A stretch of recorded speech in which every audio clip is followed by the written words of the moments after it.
दोस्तों आज के वीडियो में हम अपने बात करने वाले हैं अपने ज़ीरोधा के पोर्टफोलियो के बारे में कि उसमें प्रॉफिट हुआ है या लॉस हुआ है। तो आइए आज के वीडियो में हम अपने ज़ीरोधा का पूरा अकाउंट देखें, उसमें पोर्टफोलियो में ये देखें कौन से शेयर ने मुझे आज प्रॉफिट दिया या नुकसान दिया है। तो आज इस वीडियो से आपको क्लियर हो जाएगा कि मुझे कौन से शेयर फ्यूचर को देखते हुए लेने चाहिए या नहीं लेने चाहिए।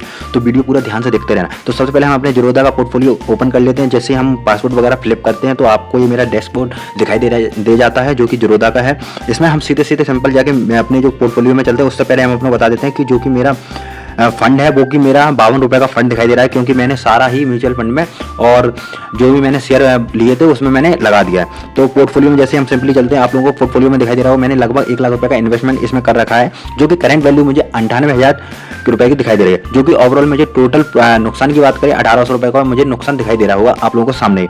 लेकिन अभी नुकसान मुझे किन किन शेयरों में हुआ है वो भी मैं बता देता हूँ। जैसे अडानी पावर का शेयर की बात करें, जो कि मैंने एक परचेस किया था जिसमें मुझे प्रॉफिट दिखाई दे रहा है 8% का, 13 रुपये प्रॉफिट।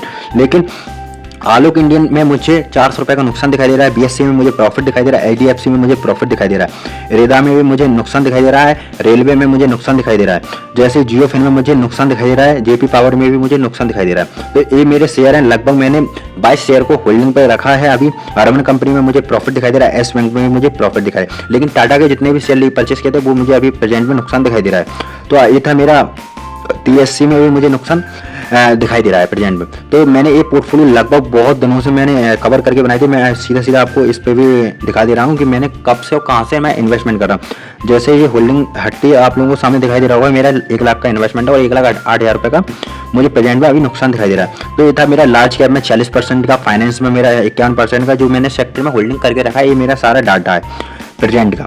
और आप लोग सिंपली जैसे मैं इन्वेस्टमेंट में जाता हूं तो इन्वेस्टमेंट में आप लोग देख सकते हैं ये मेरा अकाउंट की होल्डिंग मेरे इक्विटी म्यूचुअल फंड में लगभग मैंने 1,000 रुपये का इन्वेस्टमेंट कर रखा है। तो वो भी डाटा मुझे प्रेजेंट में दिखाई दे रहा है, लॉस वगैरह दिखाई दे रहा है। तो अभी आप लोग को बता दूं इसमें मैंने पहले 50,000 रुपये का इन्वेस्टमेंट कर रखा था और अभी 3 दिन पहले ही मैंने 50 रुपये और इन्वेस्टमेंट किया था, क्योंकि एवरेज को मुझे रिकवर करना था। तो जब भी आप म्यूचुअल फंड या इक्विटी में इन्वेस्टमेंट करें, म्यूचुअल फंड में तो अगर आप लंबे समय के लिए कर रहे हैं तो कोई नुकसान वाली बात नहीं है, लेकिन इक्विटी में आप जब भी इन्वेस्टमेंट करें तो आप अपने जो भी इन्वेस्टमेंट कर रहे हैं उसका 50% ही इन्वेस्टमेंट करें और 50% अपना एवरेज संभालने के लिए रखा रहने दो। क्योंकि अगर आपका एवरेज कहीं क्या होता है, जैसे आपने किसी चीज़ को 100 रुपये में परचेस की, वो 80 रुपये में आ गई, अगर आप 80 रुपये में एक चीज़ और खरीद लेते हैं तो वो एवरेज आपका 90 रुपये का हो जाता है।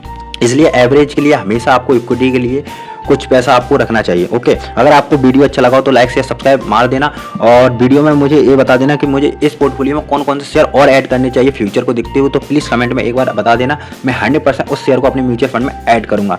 ओके, मिलते हैं अगली वीडियो में, तब तक के लिए धन्यवाद। जय हिंद।